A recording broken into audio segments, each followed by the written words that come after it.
বাংলাদেশের মানুষ ওনারা যে কোনো উন্নয়ন করতে পারে সেটা বিশ্বাস করে না। বাংলাদেশের মানুষের কাছে ওনারা যে বলবে কোন স্কুল কলেজ ইউনিভার্সিটি আমরা বানাবো, এটা বাংলাদেশের মানুষ বিশ্বাস করে না। এই কারণে তারা সাধারণ মানুষকে জান্নাতের টিকিট বিক্রি করার চেষ্টা করে। উন্নয়ন করতে পারে না বলেই এই ধরনের কাজ করে। আমরা দৃশ্যমান উন্নয়নে বিশ্বাস করি। জান্নাত জাহান্নাম শুধুমাত্র আল্লাহ তাআলার হাতে।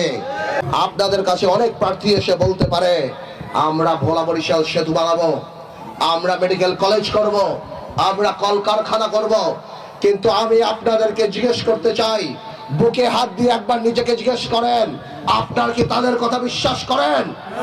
আপনারা কি মনে করেন তাদের সেই যোগ্যতা আছে যে তারা ভোলাতে এই পরিমাণ উন্নয়নমূলক কাজ করবে? কখনোই তারা করবে না। এই স্বাধীনতা যুদ্ধে 1971 সালে মুসলমানের পাশাপাশি হিন্দু অনেক মানুষ মারা গিয়েছিল।